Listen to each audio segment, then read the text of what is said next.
What's good? It's your boy Danza with the Danza Project. We got my guy Edgar Berlanga, Mr. Baby Mama in the building. How you feeling? It's good, man. You know, King of New York. Yes, sir. You know, I just want to give a special shout out to the Danza Project. You know, the biggest in the game.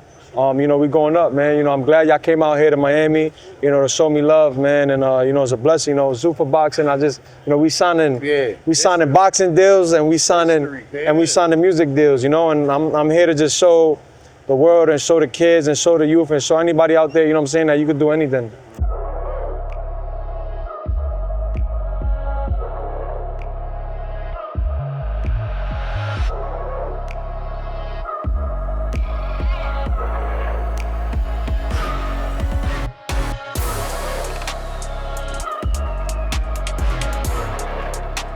Up to the people, man. What we doing? Shiraz? All right, yeah, we gonna fuck Shiraz up. All right, let's go, baby.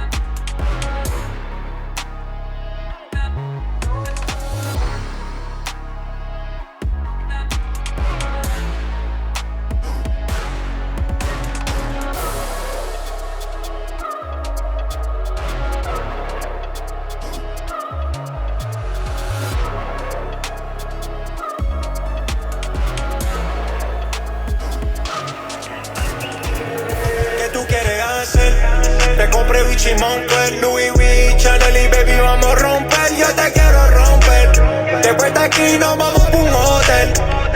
Dale baby mama, tú quieres ser mi baby mama. A mí me gusta como mamá, una demonia en la cama. Ella me dice que me ama. So first things first, welcome to the Danza Project, Edgar Berlanga. Yes, sir.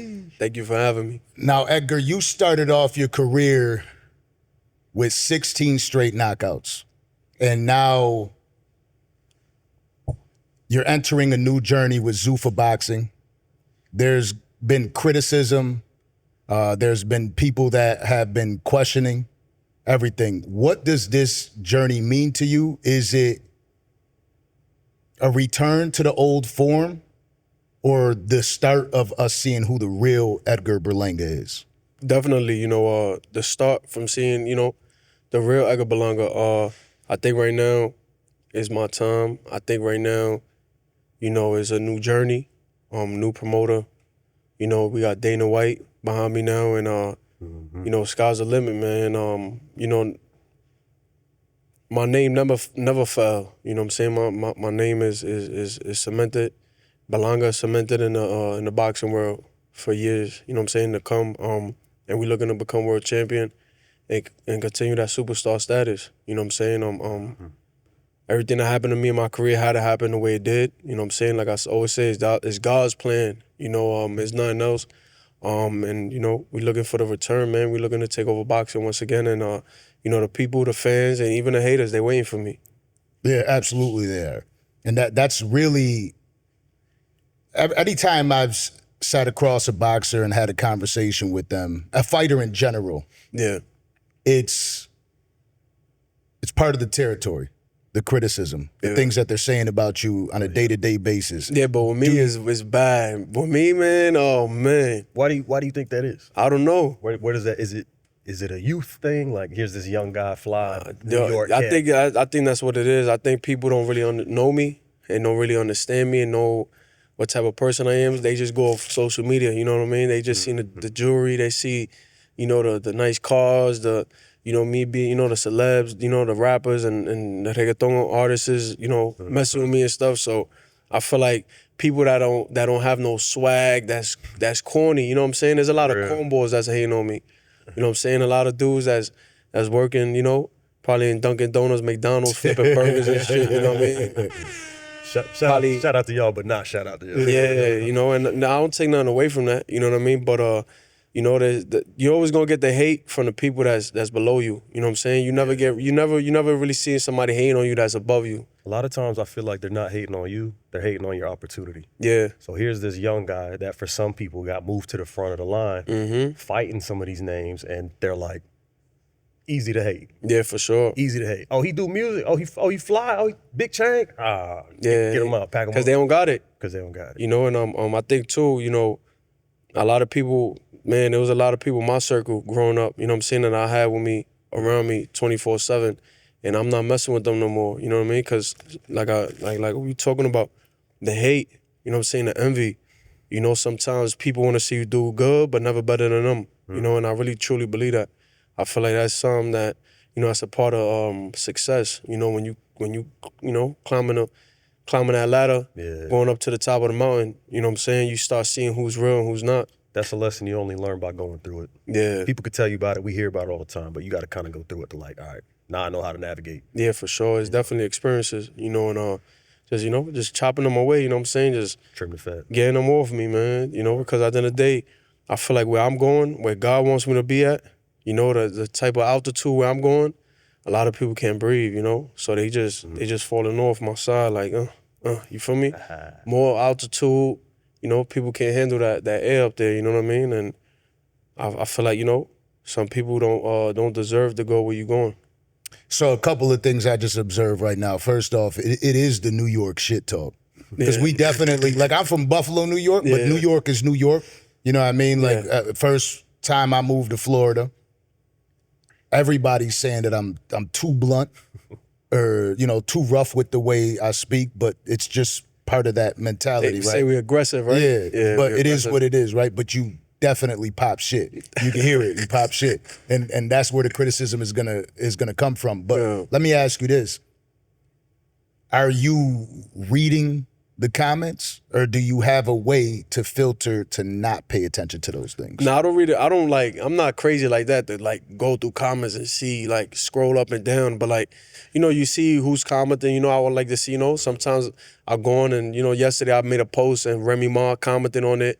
You know what I'm saying? Joe and Jada, you know, the Instagram for Joe and Jada, whoever's running it, commented on it. You know, Fat Joe comment. So I like to look at my friends looking at the comments, seeing what they put in. So sometimes once in a while I see some bullshit, you know, like some shit, you know, like some hater, you know, and it's just like, I'm like, damn, bro, these dudes don't have nothing better to do. You know what I'm saying? Like, they can't just be happy for a young man, you know? Yeah. But it comes with the territory, man. You know, I got used to it. You know, a lot of people not you know, sometimes people, it messes them up mentally. You know what I'm saying? Constantly seeing negative comments every day.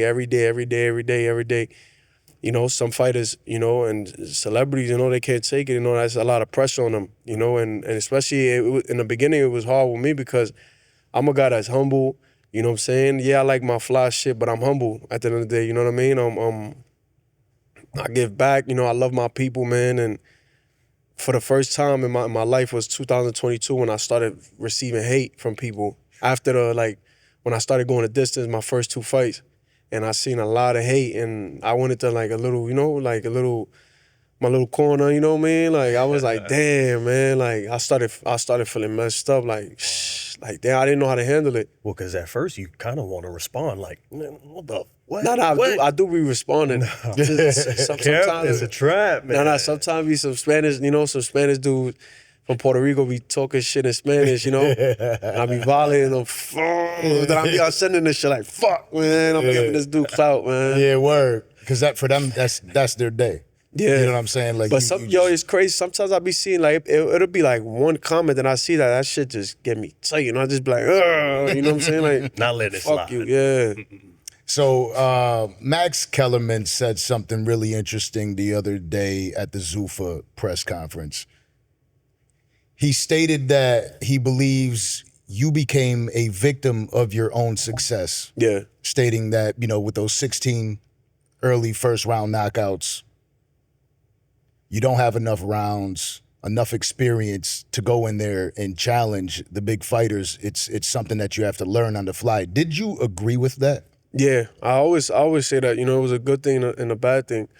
But, you know, it's God's plan at the end of the day. You know, it wasn't my fault that I was knocking people out in the first round. You know what I mean? I got heavy hands, you know.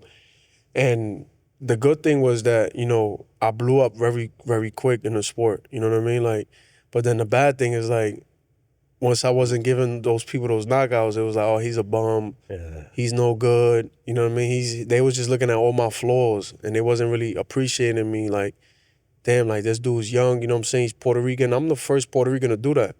Literally, like, you could mention any Puerto Rican, Trinidad, Cotto, Camacho, Wilfredo Gomez. Like, you could mention the top dogs. You know what I'm saying? And none of them guys did that. Even Mike Tyson, Evander Holyfield, Rocky Marciano, they did in 2020 they did a poll, and they showed you like who had the top first round knockouts, like, you know what I'm saying, like with big names, and I was on top of that. You know what I'm saying? I was on top. It's hard, bro. You know, come on. And then they kept giving me like more tougher opponents to try to make me go the distance, and I was just taking them out. You know, but I had to go. I went cold turkey on like going the distance, and I was receiving backlash like crazy, man. Because, you know, I was giving everybody knockouts. That's like a baseball player. Every game is a home run. Boom, boom, boom, a home run every game, and then he goes 5 games, 6 games, no home runs. You know, and then you know how New York is. New York. Yep. Oh my God, we the worst. Yeah. He lost it. He's done. He's finished. He's a bum. I was trying to do the math on that, because if, let's say 16 fights, 12 rounds, let's say if they all went the distance, which, you know, thankfully they didn't have to, that's about 66 rounds of experience that you didn't really get to, you know, battle with. Yeah. You know, so that's tough. You know, that's a lot of experience at this level that you didn't get to see. So putting you out there at this level, it's going to be dope to see how everything else unfolds in the new league, and with Zuffa, with the new organization. Nah, yeah, I'm excited, man. You know, Dana, you know, he's, you know, they was playing my song in the UFC, you know what I mean? They showed me tremendous love, man. And, you know, he's big on branding and building fighters. You know, he understands it. You know, he knows that boxing is a big sport. You know what I'm saying? We've been around for decades, you know, and I'm excited, man. I think that it's going to be a great journey with them. I think so too. And I think it's very interesting, the fighters that we're seeing being selected. You know, yourself, Richardson, Hitchins, who's another like major shit talker. Yeah. You know what I mean? And that New York style, and, you know, because we've had him on the show. You hear the shit talk. You hear the shit talk from yourself. Me and him, we talk shit to each other every day. Every day. We will never fight ever again. Like, we'll never fight ever in boxing. Yeah. But me and him still talk shit to each other. You're a bum. Let's spar. Like, you know what I'm saying? Like, get it right now. What's up? Yeah, like, he wearing some shit, like, yo, that shit, I don't like your outfit. I'm like, I don't like your outfit. You know what I'm saying? But it's New York. Yeah. Do you feed off of that energy to shit talk? Yeah, I love it. So how was it feeding off of somebody that just said motherfucker? Canelo? Yo, fuck Canelo, you, motherfucker. Yeah, fuck you, mother. Yeah, that yo, man, like, that experience with him, I feel like there's nothing that's gonna top that. You know, I could fight another legend, I could fight anybody. I feel like with him, that was destined to happen. You know what I'm saying? Like I said before, it went viral. I had a dream that I was gonna fight him. And I said that in the press conference, and then the first press conference with him, and it went viral. Like, it was like, yo, this dude's dreaming. Canelo's like, oh, he's dreaming about me. You know what I'm saying? So this dude's zesty and shit, you know? But I was like, nah, it's serious. Like, it happened. Like, I seen it in a dream that I was going to fight him in September, and it happened. Wow. You know, and that was God showing me, and that whole journey and everything, you know, process and the training camp and everything, and the build up to the fight was obviously, you know, I had New York going crazy, you know what I'm saying? Like, after the fight, I seen videos, like, there was block parties, blocks was shut down all through Brooklyn, Manhattan, Queens, bars was filled up. I was like, damn, like, we really did that, you know? And it was great to see you getting inside of the ring with such a legend, and him giving you that opportunity to take that fight as well, because he's very selective about the fights that he takes on. Now, a lot of the people immediately thought, oh man, he's doing too much, trying to get in there. There's no chance he's going to survive there. What did that night mean to you? And what was the end result like, knowing that, you know, you took your first loss, and how that felt for you? Because it is a legend, but at the same time, I know you wanted to finish the job. Yeah, It was, yo, man, that experience was crazy. You know, fighting in front of damn near 20,000 people. We were sold out. T-Mobile Arena, the build-up. The weigh-in had like 5,000 people. You know, like the weigh-in was, they were saying the weigh-in was much bigger than when he fought Triple G. You know what I mean? And when I looked at the pictures, I was like, damn, this like it looked like it was, you know what I'm saying? Like we did the weigh-in at the Hulu Theater or something. You know, it was that packed. Just the build-up, man. I was living in the moment. You know, I was super locked in, you know what I'm saying? I knew that God was on my side. You know, I knew that that I was ready to, you know, I already knew that night was going to be something amazing. I knew it was going to be history. I knew that, you know, I had walking out that night, it was me, Fat Joe, Arcangel, and Lual, and they was booing us. For every Puerto Rican in that arena was 500 Mexicans, you know? Yeah. And that I remember like looking across right before the bell, you know, when they hit the bell so we could get it on in the first round. He was looking like a boy. That dude, Canelo, wanted to take my head off, man. Mm-hmm. You know what I'm saying? But I was ready. I was like, let's get it. You know, and you see we went 12 rounds and it was like back and forth, you know what I'm saying? He was low blowing me, I was low blowing him back. I was talking shit to him. You know what I mean? Like it was like it looked like that shit looked like it was like Kobe versus Michael Jordan or something, you know what I'm saying? Like it was that type of shit. It was a movie scene. I was talking shit to him in the ring. He was talking shit back to me, you know what I mean? Remember he walked off on me, I hooked him, boom! I'm telling him Mama dum bicho, I was telling him in Spanish and shit, you know? But it was a crazy experience, man. And I'm, you know, I think for us fans, as we were watching that, we're thinking in our head that this motherfucker's crazy. Yeah. You know what I mean? Because you're just sitting in the pocket with him, ready to go. Yeah, I was doing it on purpose. That's how he's going to end up getting knocked out. Like, I was really were able to he was punching me on top of, he was hitting me on top of my head. I was like, you hit like a bitch. I was telling you, hit like a bitch, and I hit him back, boom, boom. He was like, he told me, in one round, he was like, my son hits harder than you. I was like, what? My son hit harder than you. Boom, boom, boom, boom, boom, boom. We kept going back and forth, just, you know. So what was the difference, right? Because now we're in a rough stretch of the career, right? And you fight Shiraz, and he's got there's the narrative of, was there something in the gloves? What was going on? When you look at the two fights, because clearly we all know, right, that Canelo is the guy. He's the hitter. You're in the ring with him. You're taking every hit that he delivers, and you're fine. Do you really feel like there was something going on that night? 1,000%. And not even, you know what's crazy? You see when the Shiraz fight was over, what I did, I went over to his corner, yo, respect. If you look at the video, I told everybody, yo, respect. You won, respect. Walked out the ring. But I knew something was off, bro. I knew when it happened, I knew something was off. When the lights was on and I was just sitting in the corner, I was like, damn, bro, like, I trained my ass off for this fight. Listen, one thing about me, I talk a lot of shit, I pop shit, but I know I gotta get in that gym and I gotta work. That's why for the Canelo fight, I had a 5-week camp in Colorado. For this fight, I knew how big it was gonna be. I went back to Boulder to Colorado for 10 weeks. Yeah. You know what I mean? Elevation. The elevation. I went for 10 weeks and I spent the bag, and I knew I was gonna spend the bag, but I said I'm gonna get that bag triple, you know, because I'm gonna go out there and I'm gonna focus and I work. Bro, I was doing 16, 17 rounds like nothing, bro. Straight with Najee Lopez, you know what I mean?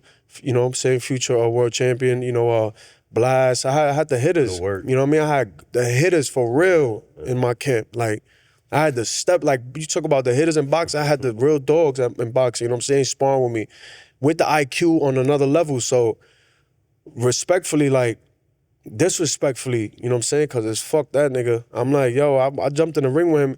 He don't have anything for me, you know what I mean? Yeah. And I just, when the next morning when I got up, I was staying in the city, so I was just looking up and I was like, damn, God, like, I was like, nah, this is not, Something ain't right. Yeah, and now, you know, if you look at the fight, I was winning the fight. I was boxing him. I was winning every round.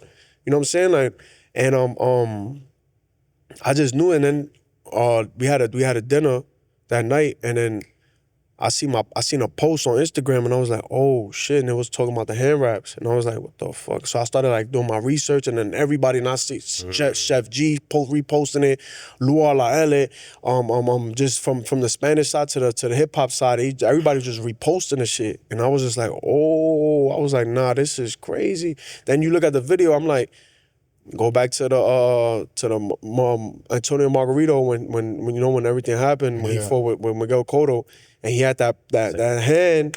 He kept trying to land that left hand the whole fight. If you look at that fight, he was trying to land that left the whole fight.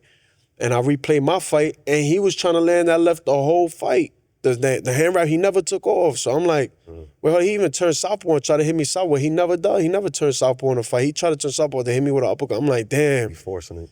And not only that, just the shot didn't feel like a punch. You know what I'm saying? Like I've been boxing for 22 years. You know what I'm saying? I've been in the ring. You know, obviously you seen with Canelo. Canelo hits hard. You know what I'm saying? So you know whether it was a punch or an object, bro. You know, but no excuses. You know, I take my losses. You know what I'm saying? How it is. I just got to run it back. I know we're gonna run it back, and I know it's gonna be one of the biggest fights in boxing. And I know and I see it already. You know what I'm saying? Happening back in New York. You know, he gonna feel like he that guy, you know, we gonna get the dub. You know, I really want that fight.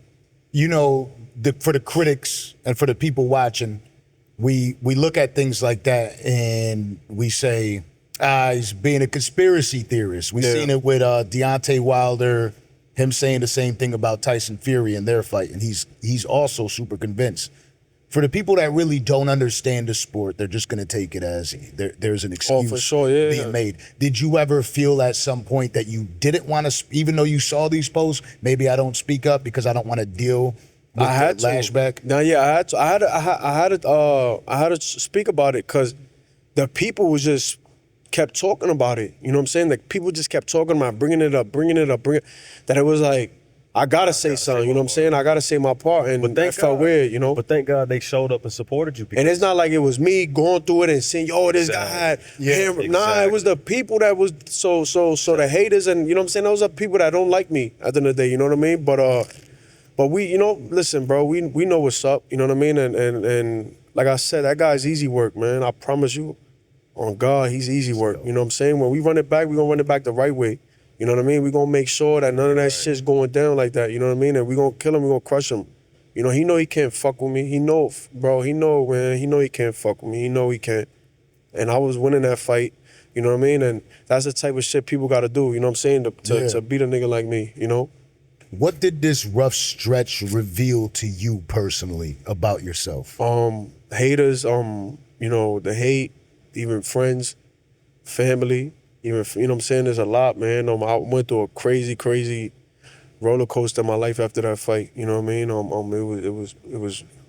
I got to see who I really am. You know what I mean? I like, you know, in life, right? When people, you get to see, you know, when you're doing good, you know what I'm saying? You're doing good in life. You making money. You shining.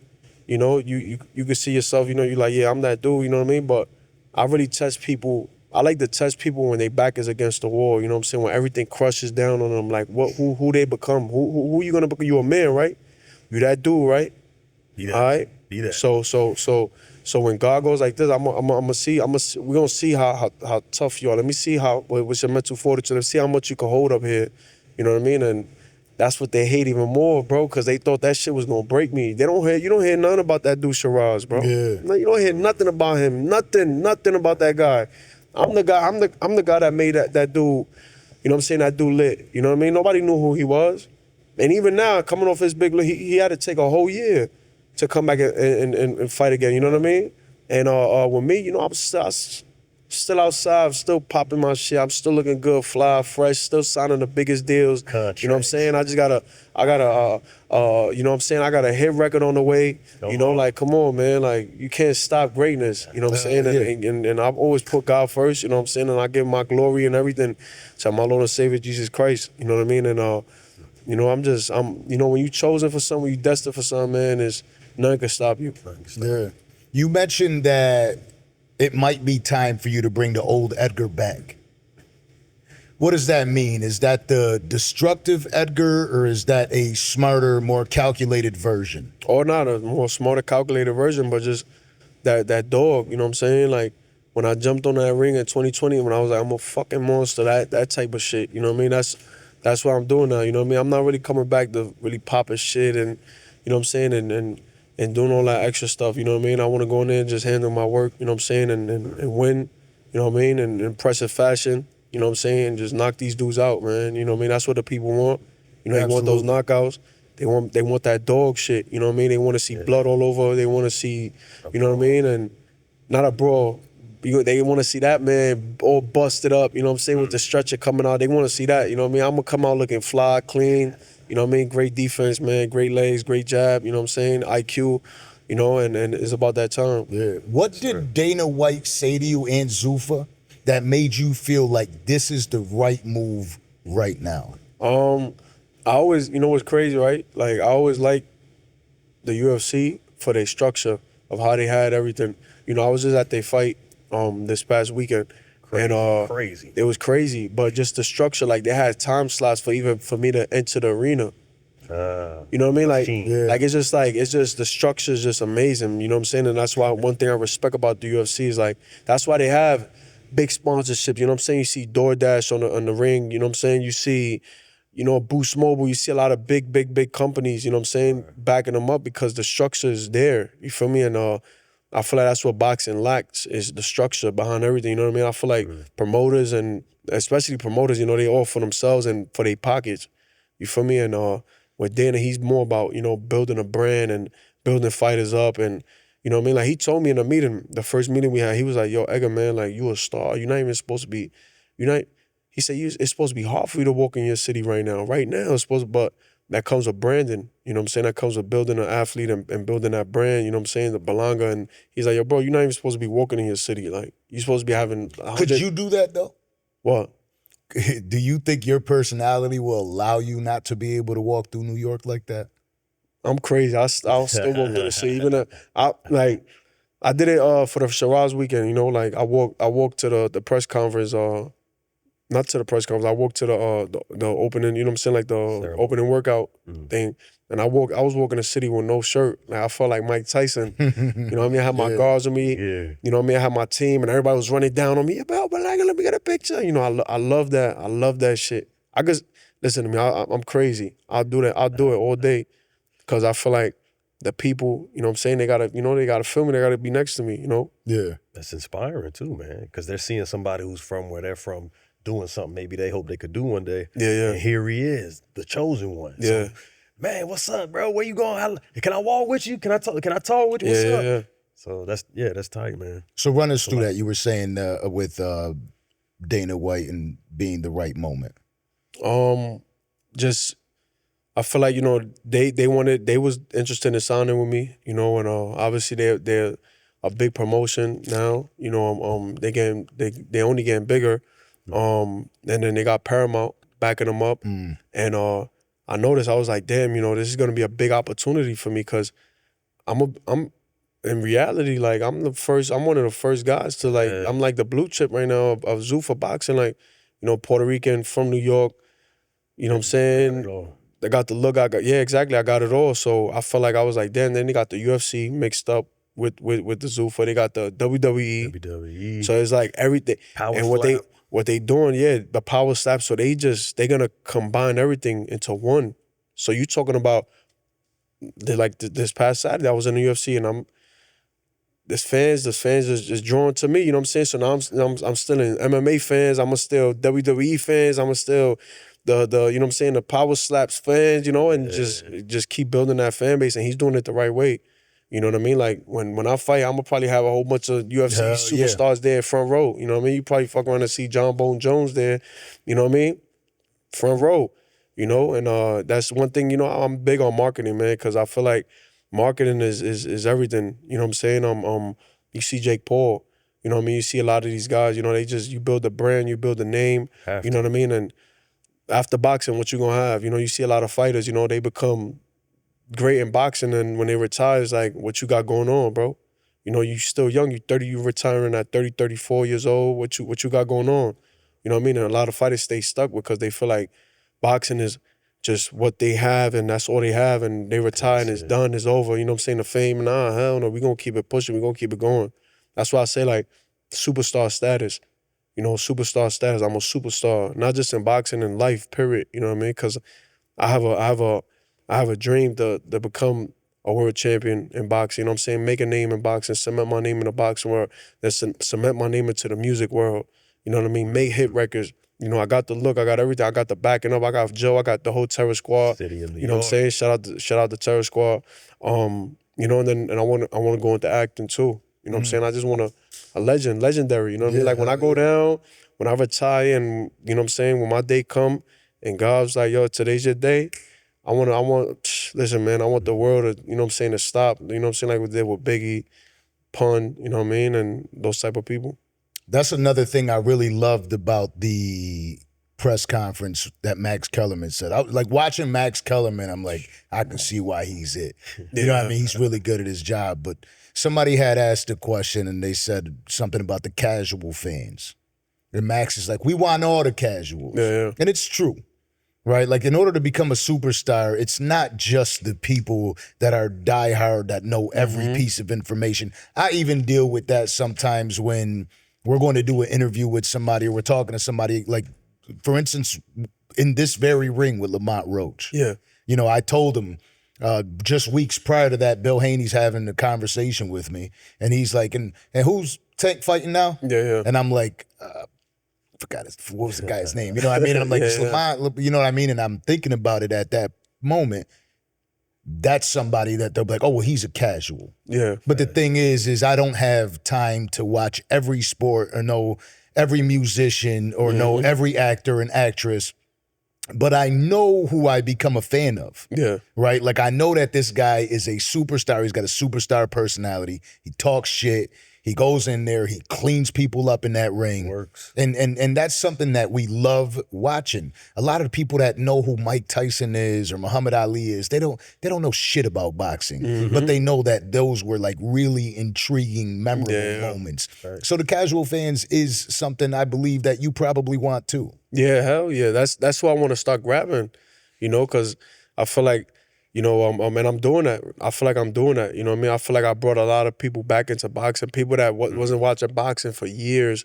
The last time I was probably watching boxing was when like Trinidad was fighting, or you know what I'm saying, Camacho or Tyson. You know what I'm saying? And me when I was catching the first round knockouts, it was like it was going everywhere. And people was, the casuals was coming back. Oh, yo, baby Mike Tyson. You know what I'm saying? The Puerto Rican Mike Tyson. So, that's my goal too. You know what I'm saying? To keep touching those type of people. You know what I mean? I don't know nothing about boxing, but they know Edgar Berlanga. They're like, yo, I don't know nothing about, but I know that guy. You know that guy from New York, the Puerto Rican? Yeah. And he talks shit, and you know what I'm saying? But he's humble. And he's from Puerto Rico, and we know him, you know what I'm saying? He's entertaining, and that's the most important thing. I mean, that's the name of the game. Max made a great point. He's like, you guys talk about casuals like they're not important too. He said the NFL has 70 million people that watch them every single year. He said, how many of them do you think are casuals? Doesn't matter. Bring them to the stadium, sell them a t-shirt, get them to subscribe, whatever it is, bring them. That's what we're trying to do. We're starting a new league. We want the casuals to bring them all in. He said boxing might have 100,000 serious fans. No. He's like, how are you going to grow the sport? Isn't that what we're talking about? So this is it. Yeah. That's what we're doing. And people, you guys, people tend to forget, right, that boxing is entertainment, bro. You know what I'm saying? It's getting more entertainment. Like, it's more, yeah, man. Like, people don't understand that, like, when fighters want to sell fights and, you know what I'm saying? And that's what sells, bro. And I was saying it, in that press conference with Max Kellerman, I was like, that's why I love the UFC, because the UFC fans are diehard fans. Even the casuals are, once they find out your name and they like you, they're gonna be diehard. They don't give a fuck if you got 2, 3 losses, 4 losses. They're gonna support you. Like I said before, if Conor McGregor right now posts up on his Instagram, hey, I'm fighting September and T-Mobile Arena, that shit is gonna sell out. And they don't care. And Conor McGregor, how many losses he got? 7 losses. They never. And with boxing fans, it's like you get 1 loss and it's like it's forget about this dude's no good. They wrote me off my last fight. This last fight, they took me off the rankings. I was like, yo, they put Shiraz in number 2 and 168 right under Canelo. I was like, God damn, bro. I was like, woo. I was like, yo, boxing is different, bro. Cold. Taking me off the rankings of the belts now, Yeah. now I'm back up, you know what I'm saying? Like, now I'm back up, you know what I mean? But like when it happened, like it was immediately boom, boom, boom. And I was looking at the rim, like, yo, what the fuck? I'm like, damn. Like, forget. come on, like you acting like I'm not about to come back and violate this boxing shit, man. Like, and that's boxing is tough. Absolutely. Yeah, because it's The fans, the people, All of it. that one changes the trajectory, right? Super. It changes the purse that somebody's delivering to you. I saw that again, interviewing Lamont Roach in this ring, knowing that he was taking that fight with Tank. His confidence super high. He knew what he was gonna do, and that made me put a lot of money up because the way he spoke, he's like, they know. yeah. You know what I mean? So I'm like, that dude knows some shit I don't because he Yeah. said he's been in the ring with him a bunch of times. Yeah. And I gotta go put my money up on it. Yeah. And I watched the fight. And to me, looked like it was a victory. Yeah. And there's that one. Now you got the draw.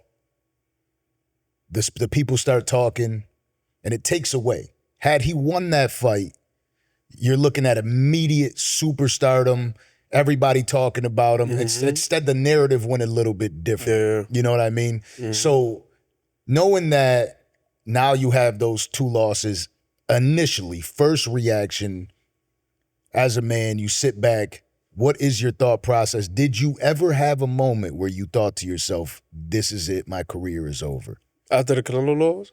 No, after the Shiraz loss. Nah, I just felt like I got played. I knew something was wrong. I'm not gonna lie, I was like, with boxing, I was a little upset with boxing. I was like, damn, this is what it is, like at the top, you know what I mean? And you know what I'm saying? Like, it's a dirty game, you know, and like I said, it just felt weird, bro. My intuition, you know what I mean? Just everything about me. Listen, man, like, I know if I would have been jerking on, you know what I'm saying? Like, jerking myself in camp and, not, you know what I'm saying? Pause and not focus. Not focus, you know what I'm saying? Not training, you know, taking Shiraz lightly, little 5-week, 4-week camp, you know what I mean? Hanging out still.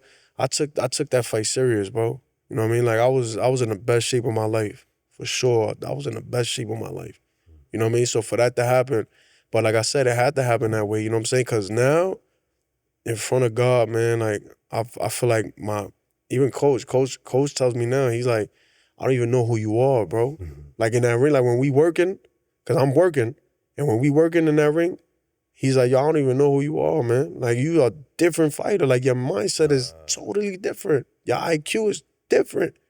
You know what I mean? And sometimes God does that. You know what I'm saying? Sometimes you need a little, for me, yo, stop. You need that little, you know what I'm saying? That little. Your wake-up call. Yeah, that wake-up call. Like, yo, listen, like, you got to focus up. You know what I mean? And I feel like right now, there's my time. They say the setback is it's like a slingshot. Yeah, because if you really look at it, really he didn't knock me out. He knocked me down.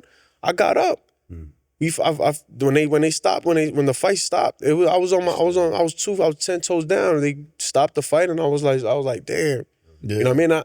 Listen, Laele called me like 2 days after the fight. He was like, yo, I knew something, because he seen the hand wrap shit. He was like, I knew something was wrong. He said, when you got dropped and you went back into the corner and you sat for 1 minute, you still couldn't recover.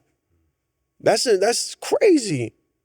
When Canelo hit me, I was hurt at the moment, but I shook it off while we was still getting it on. You know what I'm saying? I went back in the corner and it was like, I was up. Like, next round, 4th round, it was like, all right, let's get it. It's on. And now it's on. Now the fight happens. You know what I'm saying? Yeah.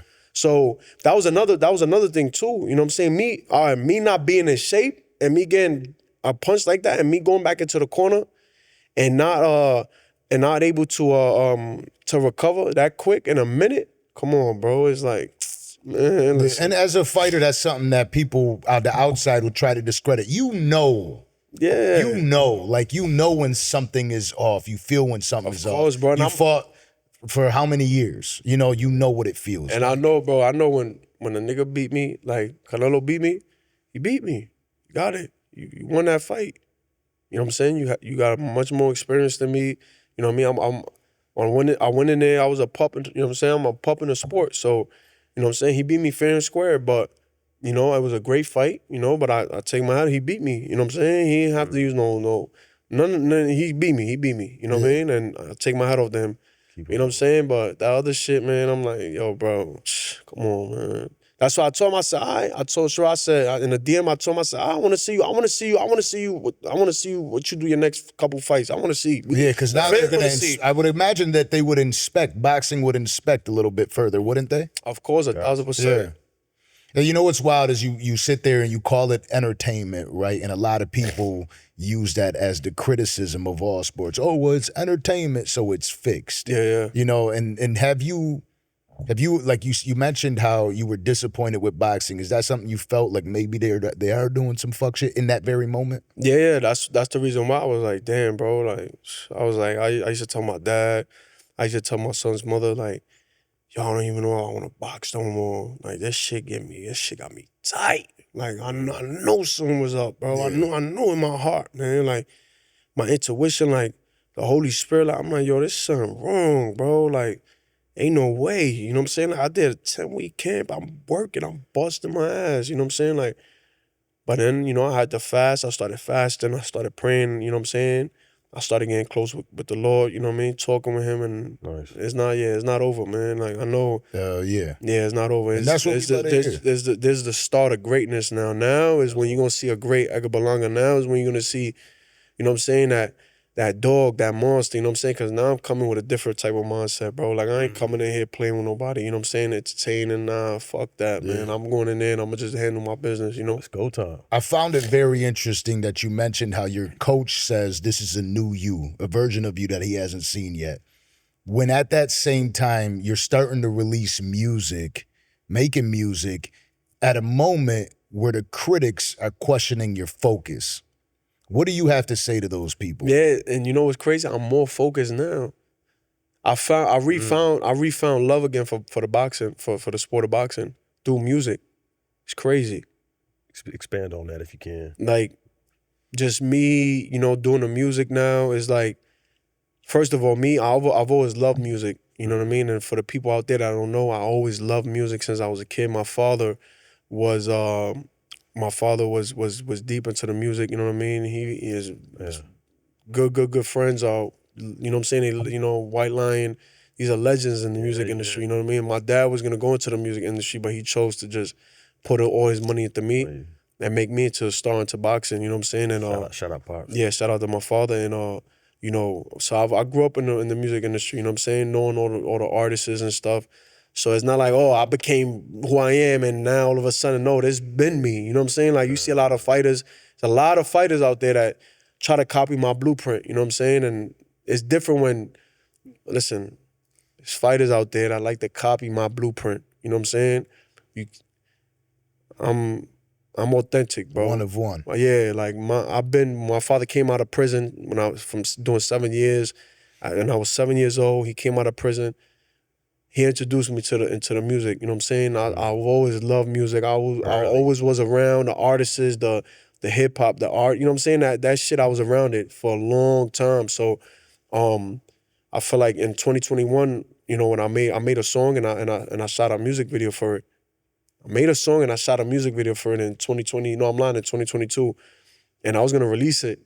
And I said to the Joe was fucking with it, but I got a little scared. I was like, damn, I don't want to release this. You feel me? Like, I don't want the people to like look at me wrong or think like, yo, this dude think he's a rapper.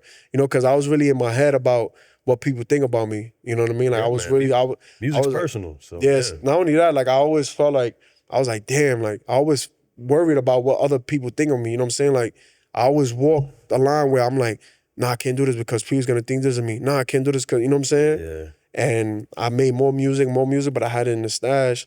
And then fast forward, you know what I'm saying, this year, I made Baby Mama. You know what I mean? Baby Mama. And it was like, I knew it, bro. I knew that I was gonna be it. You know what I'm saying? I felt it. I caught chills in my body. I put up the snippet post, you know what I mean? It caught 100,000 views in less than an hour, you know what I mean? And I was just like, yo, bro, I was shaking. I was like, yo, I think we got one. You know what I mean? And, you know, and then from there I was like, you know, like, F the haters, F these people, man. Like I'm not worrying about nobody what they saying about me no more. You know what I'm saying? If I live my life like that for the rest of my life, I'm gonna be miserable, bro. Absolutely. You know what I mean? Absolutely, So my goal now is to become a star in boxing.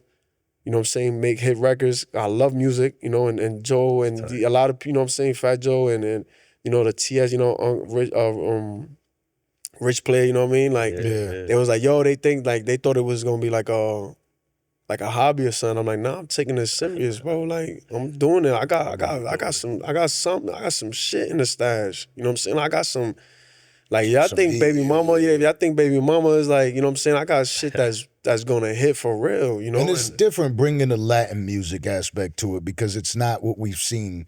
You know, we've seen people try to rap and do that, but bringing the Latin music into it definitely is different, and it's a breath of fresh air. Yeah, and I got an English record too, a nice one. You know what I'm saying? And I'm debating whether to put Cash Cobain or Bass Swag on it. Come on. You know what I mean? But it's gonna go for sure. It's gonna go. Slizzy. It's gonna go. Yeah, Shout out yeah. Slizzy. Shout out Slizzy, man. We've had Bass Swag, we've had Cash Cobain up here several times. Now, I want to clip this in, High Life, with what Fat Joe means to you, because we saw after the press conference, you called him up and you say, hope you're proud of me. What does Fat Joe mean to you? Oh man, he's like I text him, you know what I'm saying? I told him one time, you like a father figure. He looks at me like, he tells me, you know, one time it was his birthday party in like 2022. He threw his birthday party at the Brooklyn Chop House.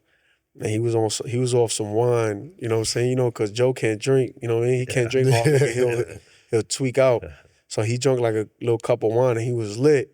And we know he was dancing, Ashanti was there, you know what I'm saying, singing. You know, every party, every time he throws a party, you know what I'm saying? Ashanti comes, you know what I mean? Yeah, the whole gang. Or the whole gang, you know what I'm saying? And he pushed them to sing. And, you know, Shanti was singing and stuff, and he was just going, you know what I'm saying? And he was looking at me, he was like, I love you. He's like, I wish you was my son.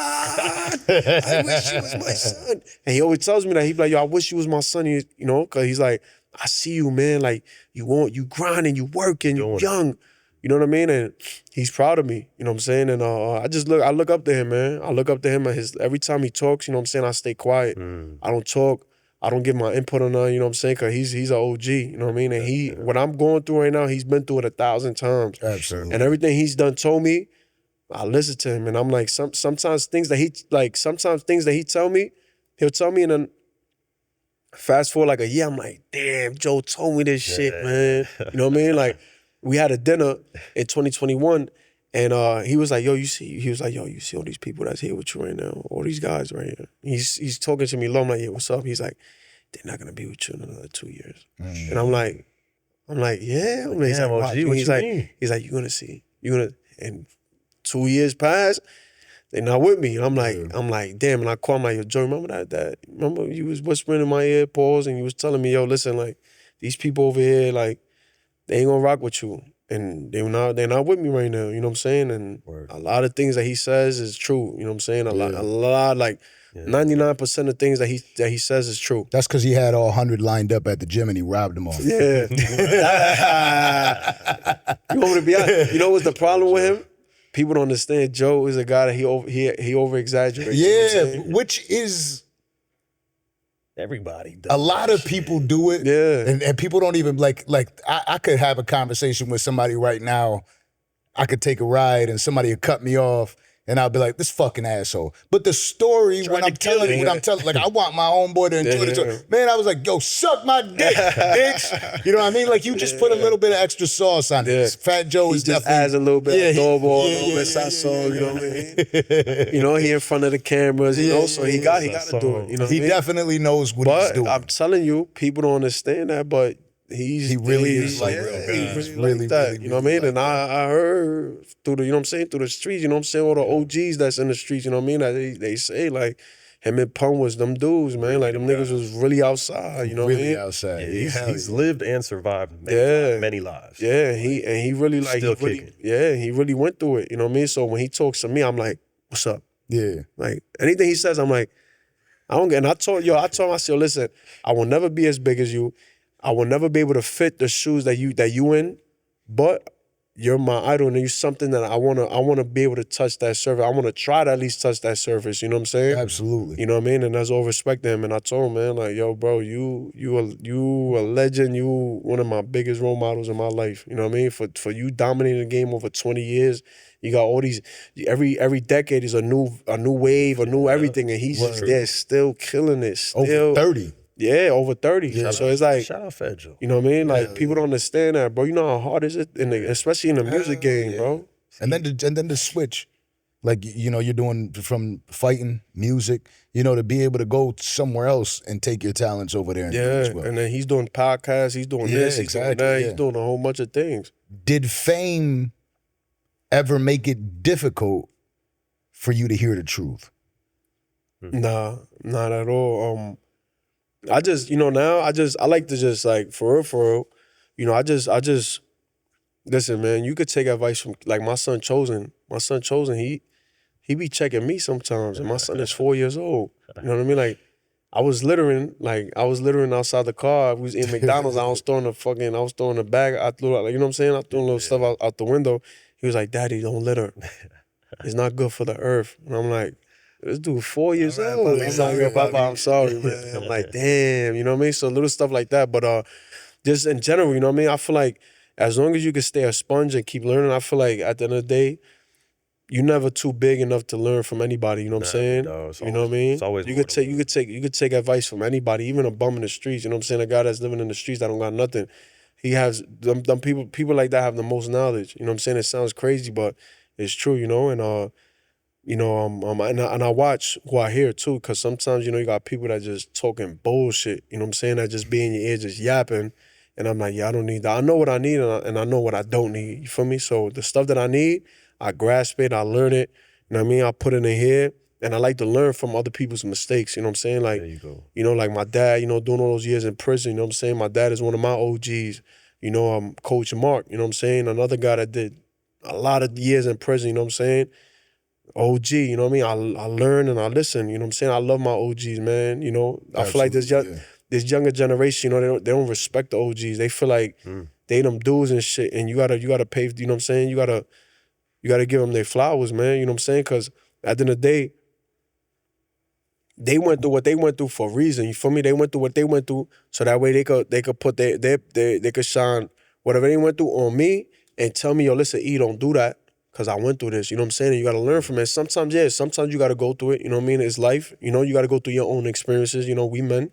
But with Coach, you know, Pops and jokes, stuff like that, you know what I'm saying? I listen and I learn, and I'm like, damn, I bet I ain't going to do that because my father went through this shit. You know what I'm saying? Or Coach Mark went through this shit, or Joe went through this shit, or, you know what I'm saying? Or my brother went through this shit. I'm not doing that, you know? Right. It's important. Is there anybody specifically in your camp that helps keep you focused? Because if you're going to be doing boxing, music, and movies, somebody got to be able to rein you in. Oh, yeah, you know, and people don't, and I'm glad I'm talking about this now, you know.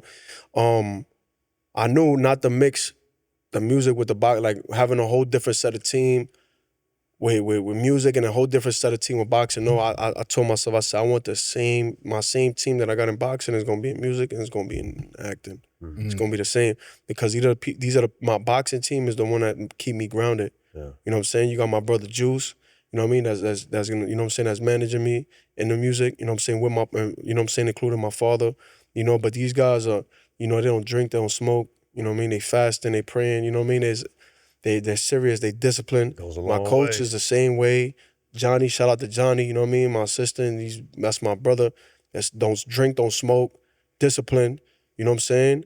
My father, discipline. You know, my father probably get a couple drinks in here and there, you know what I mean? That's Pops, but my father is disciplined, you know what I'm saying? And those are the type of people that I want around me. Anybody else that adds towards the team because of music, they gotta follow that. They gotta follow that wave. You know what I'm saying? They gotta be in the gym with me.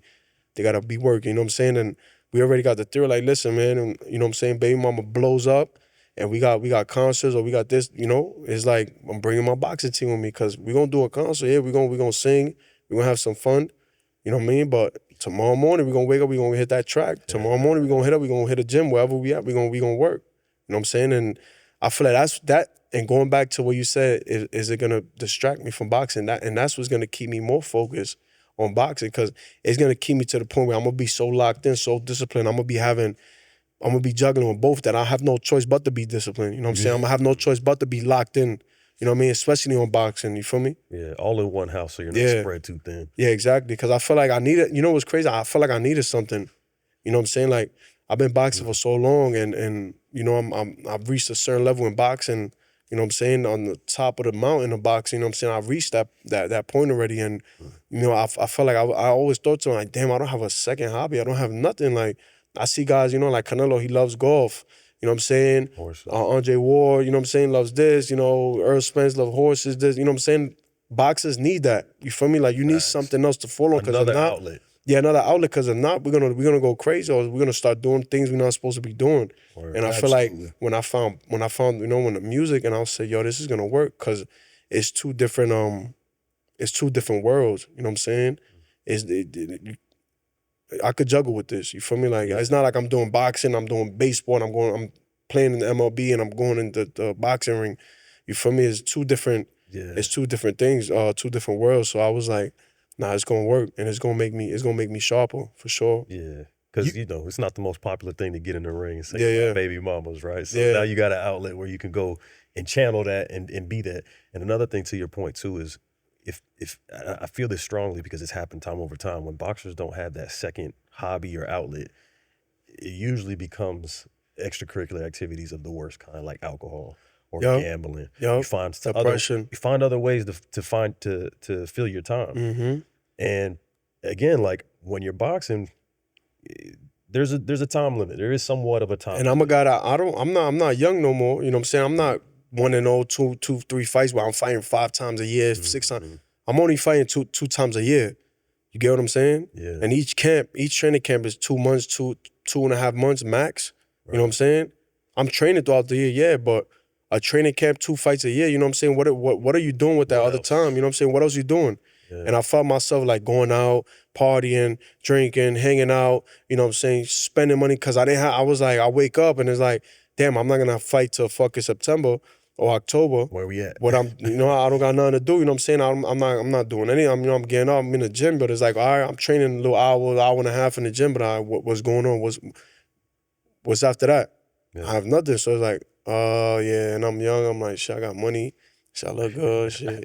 You know what I mean? And you know, my son's mother, I'm like, yo, let's hit up a spot or something, you know what I'm saying? Like, fuck it, we outside, you know? Yeah. And it's like, nah, I feel like it's like, if I'm not doing boxing, if I'm not in the gym, I'm in the crib looking at beats. I'm like, or if I'm not watching boxing, I'm like, I'm listening to beats, or I'm hearing shit, and I'm like, I send it to the producer, I send it to, you know what I'm saying, my man that be helping me when we get busy in the studio, and I'm like, yo, we could make this record right here. Yo, this shit fire. I think we go, you know what I'm saying? So it's like, it's keeping my mind going. And you don't gotta feel guilty about it. It's not like you, like we said, fucking off doing some other shit. Yeah, it's keeping me in line. It's keeping me in line with my purpose, you know what I'm saying, and what God wants for me. You know, I feel like even now in the gym, I be in the gym and I be blasting my music, and everybody in the gym like, hey, baby mama. You know what I mean? And it's dope. That's me. Yeah. That's my song. What's this dude's show called again? I be seeing this shit every week. Oscar De La Hoya's. He has that one shit. Oh, the clapback. What is it? Clapback. Clapback. Clapback Thursday. Yeah. He has some tagline he says. That's super mook, by the way. Clapback. So Dana White and De La Hoya has always had issues, right? Does that, going into that, did you ever have a conversation with Dana White about De La Hoya? And is that like a good like slap in the face? Is that a good clap back for him too? Yeah, for sure. You know the thing, right? With De La Hoya, he's still, I feel like he's crazy. You know what I'm saying? Like he's a bugger. I feel like in a good way, in a bad way. Yeah. In a good way, I say because he's crazy in the sense that that's still marketing for him. He looks at it like, he looks at this shit like marketing, bro. You know what I mean? Like he looks at it like his name is still pumping, his name is still out there, you know?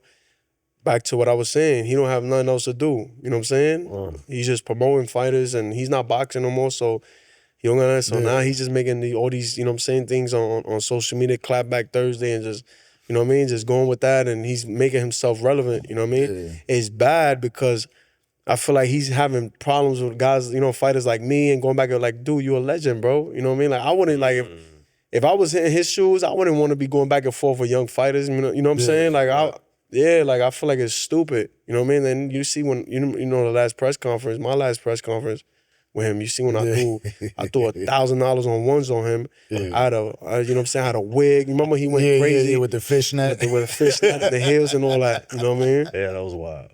It's crazy because you look at a legend like that and you see that moment and that kind of was. You know that day he sent a jeweler. Like he had that plan. He had a jeweler to check my diamonds. And And I had all the bros there and shit. And the jeweler came and he had a fake ass he didn't even have he didn't even have this was crazy. He didn't even have the diamond tester. He had a magnifying glass. So he went to my chain and he said, "It's fake. His jewelry's fake." You know what I mean? And the bros, they got tight. So when he came down, them niggas grabbed him. Yo, you know what I'm saying? Like they started getting crazy with him. And he was saying, "Oh my God, no, it was fake, it's fake. It was a money." And then when I came off stage, he was like, "Come to my shop, I'm gonna give you some free jewelry." You know what I mean? I was like, "Yo, bro," I was like, "Nah, you cool, man." I said, "You just can't do that." You know what I'm saying? We in New York, bro. You know what I mean? Like these dudes about to fuck you up. Now you mentioned how the weight 175 is cool, but you're willing to go up. Something that I love about a boxer losing is I feel like most of them, but like the greats, are set free. I feel like a lot of boxers are so focused on staying undefeated, that they're not taking the right challenges going forward. It happens a lot. Some do, a lot don't. That's been the criticism when we look at Floyd Mayweather throughout his career, right? They want to. My fault, but I'm gonna cut you off real quick. They want to just be in line with Floyd, with Terrence Crawford, Andre Ward, you know what I'm saying? And, you know, eventually Shakur Stevenson, because I speak to Shakur's like, "Nigga, I will never want to lose." Like, he's like, you know what I'm saying? Like, he's 24/7 in the house. Like, he's 24/7 in the gym, back to the crib. Like, he's like that. I'm like, "Yo, bro," you don't have a normal life. Like, I was talking to him the other day. He's like, "Nah, nigga, like, I'm scared to lose." I'm like, because I know he wants to go, like, he wants to really, like, go down, and it's going to be like Floyd Mayweather, Andre Ward, Terrence Crawford, Shakur Stevenson, you know what I'm saying, retiring undefeated 40-0, you know what I mean? And certain fighters, you know what I'm saying, they really love that and, you got guys that'll not take certain fights because they don't want to lose, and then you got guys that, like him, that he will fight anybody, but that nigga probably has a bed in the, like, right here in the ring, you know what I mean? We interviewed him in the ring over in Houston. I actually went out there and I had an interview with him, and I saw how obsessed he is. You know what I mean? But mentioning how 175, you'd be even willing to go up from there. Did this rough patch of your career give you that moment where you're like, fuck it, I'm down for whatever, and I'm ready to get in the ring and fight whoever? Yeah, for sure. 168, I really want to win a title at 168 before anything. You know what I mean? Before I move up, I gotta win a world title at 168. Smart. Even if there's one title. You know what I mean? That's why I wanna go for the world title this year. You know what I mean? For the WBA, the winner that Resendez and Amado Resendez is fighting Jaime Munguia in May. Okay. And if not, we can't land that fight, then I want to do something with Chris Eubank. I've been calling him up, but he haven't been responding. You know what I mean? I want to fight him in London. I know it's gonna be a big fight in London. You know what I mean? He's a great fighter. You know, he's flashy. He talks shit. You know what I mean? And he's from out there. You know, and I'm willing to go out there. I can see that. I told Keith, my manager. I said, "Yo, Keith."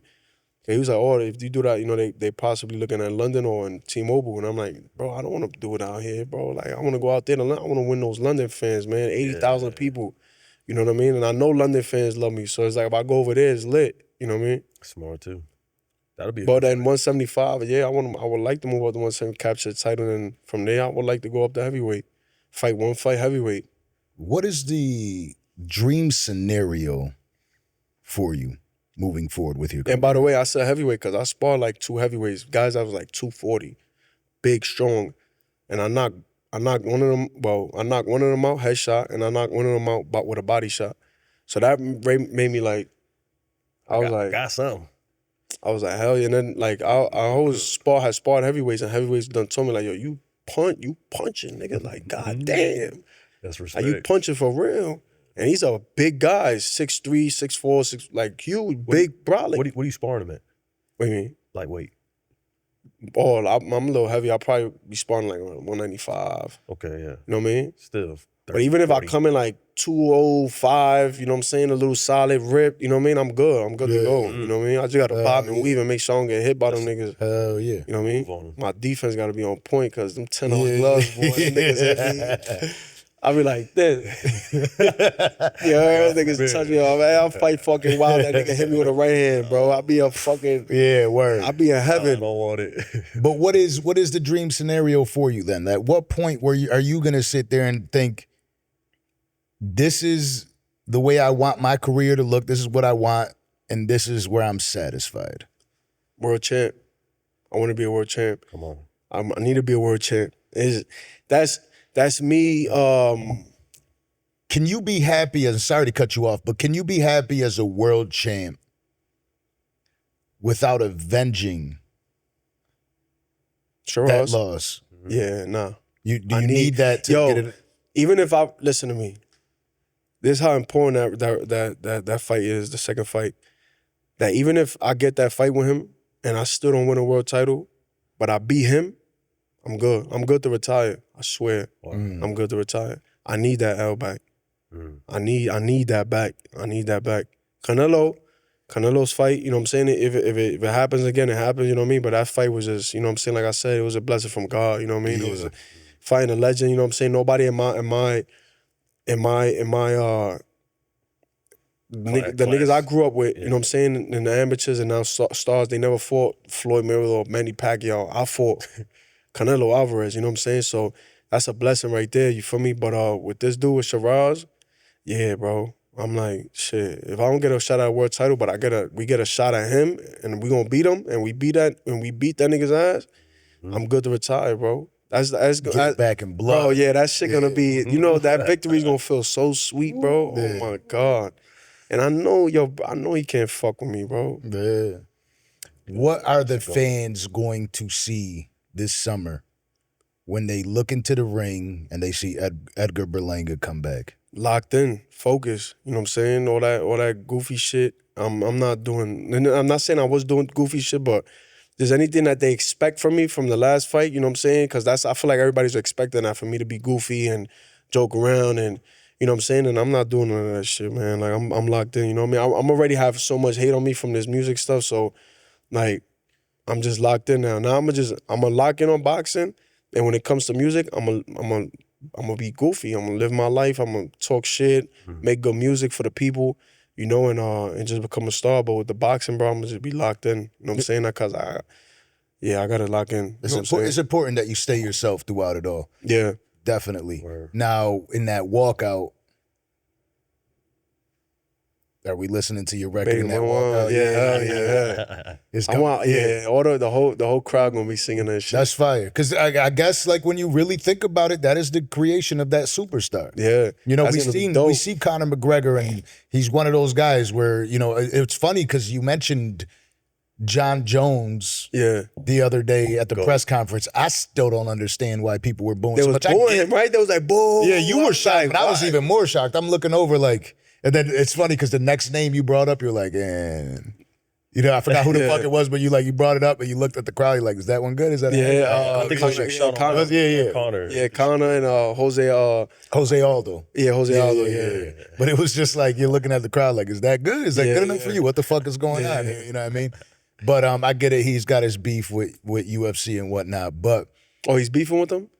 yeah, well, because he wanted to fight at the White House. He said the Dana White said something about the contract that Jon Jones said it was they were negotiating. Dana White said we were never negotiating, and like mentioned his injuries or what. I don't know, shit. bunch of shit. Yeah. That's politics of Regular sports. shit, yeah. But I think that is something that we've seen in growing into superstars. And as we wrap this up, if you had it your way, do you want to go out there and be the superstar? Like, let's say that this was the scenario. You go out there, you're Shakur Stevenson, and you could go out and sail off into the sunset. Greatness, never losing again. Or you could have both and a rocky career. Would you give up the music to ensure that the rest of your trajectory in boxing is perfect? And that's a good question. Cause I love boxing. You know what I mean? Boxing was my first sport. But for real, man, I'm a star, man. I'm a superstar. You know what I mean? I feel like I wasn't just destined for boxing, bro. You know what I mean? And I see it through my son. You know what I mean? I see my son and he's picking up the mic already. He's writing, scribbling on a piece of paper, giving it to me, telling me, yo, daddy, you know, I wrote a song for you. You know what I mean? Then he's coming to the gym and he's boxing and he's doing baseball. He has baseball practice today. So it's like, that's another star right there. You know what I mean? And I feel like I was destined for different things, for greatness. You know what I'm saying? And not a lot of people, not a lot of fighters have that opportunity. You know what I'm saying? They was destined for boxing. You know what I mean? That's all they have is just boxing. You feel me? Them niggas can't go into rap. They can't sing. They can't do anything. They can't. It's just boxing. You know what I mean? And that's what God wanted for y'all. But for me, I feel like God has other things for me. You know what I mean? He has the boxing. He has the music. He has this. He is all. That's why when Coach tells me, he's like, yo, Edgar, you are a superstar, not just in boxing, in life, bro. And always know that when you walk into buildings, when you walk into those rooms, you're selling out arenas, you're doing it, you're making your first song that you ever put out in your life is a song that's getting popping in the music. It's insane, bro. So yeah. You know what I mean? Try to like, bro, do you realize? Yeah. Well, So it's stardom. It's stardom. And you could hate it, you could love it, but you gotta respect me, bro. I'm the only guy that's doing what I'm doing in boxing and going, I say, let me throw out a song real quick. And I throw out a song and you got Fat Joe telling me, yo, this shit is it. You got DJ Khaled posting me up, you know what I'm saying? Yesterday he just posted up my song, Remy Ma, you know what I'm saying? Like, come on, man. Like, it's never, yo, you never, be honest, have you ever seen somebody do that? no. Even as an artist, how many artists had to make, we were speaking about on the way here. how many artists, and I want you to cut this right here and put this as you know what I'm saying, as, Sure. how many artists have made a song with their first song ever and threw it out there and it was a hit? Or it could be a hit, or something that people's jamming to. Well, I do have one person. Who? Their first song ever. What's the LiAngelo Ball? I'm a swerve to come. Yeah, serving. All right, one. We got one. No, but was that his first song that he threw out? It was his first song. His first song ever. Yeah. So he's the only one that yeah. That's a light. So you got one. Yeah. That's a light. This the platform. Yeah, Huh? we got that one right. But this is where he at right now. Why he got a second song? Where's his second this song? is different. This is definitely 100%. I got a smack on my second song. Yeah. I promise you. I promise to God. I got the second song. It's oh my God. I be itching. I be like, I want to post it up so bad, but I'm like, I can't. They're like, yo, chill. I can't do it right now. I can't, cause I gotta let Baby Mama catch his wave. You know what I'm saying? And I gotta get the remix. You know what I'm saying? I'm trying to put a big artist on it. You know what I mean? But I got this second song, cause Joe. The first thing Joe told me was, you got a second one? Because Joe know, you gotta have your hit, but you're not gonna be a one-hit wonder, nigga. Like, but you got a second one. I'm like, yo, Joe, I got one. I sent it to him. He's like, oh. I sent it a shout out to Kim. Kim works with Rock Nation, you know what I'm saying? She's been helping me with this record too. Shout out to Kim. I sent it to Kim too, and Kim was just smiling. She was like, oh my God.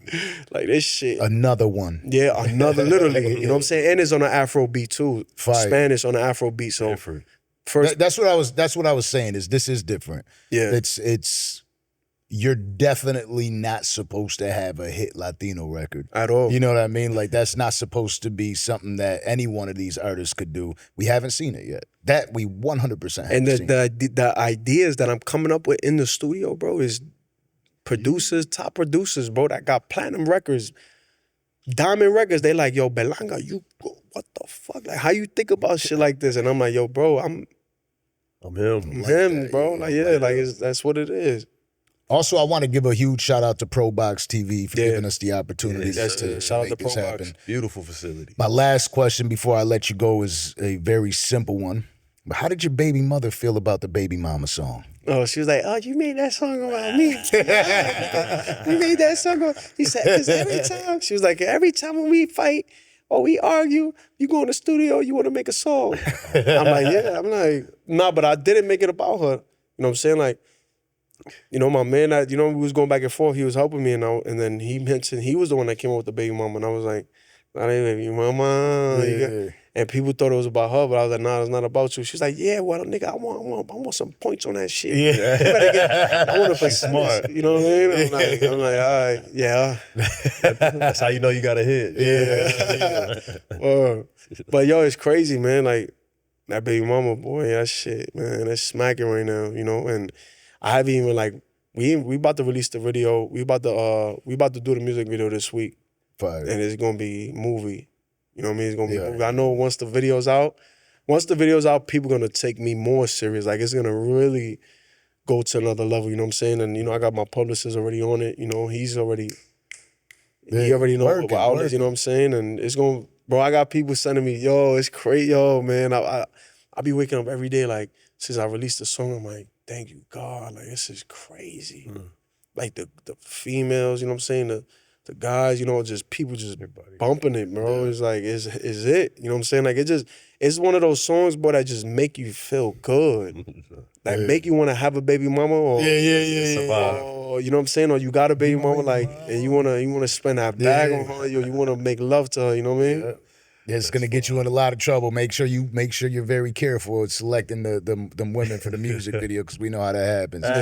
But ladies and gentlemen, this has been another epic episode of the Danza Project. We had my guy Edgar Berlanga. We appreciate you for coming through. You, bro. Well, actually, we came through. You know what I mean? But this is something that we had to come through for. I'm glad you actually responded to the DM so we can make this happen. Yeah, let's get it. Boricua, yeah. Yes, sir.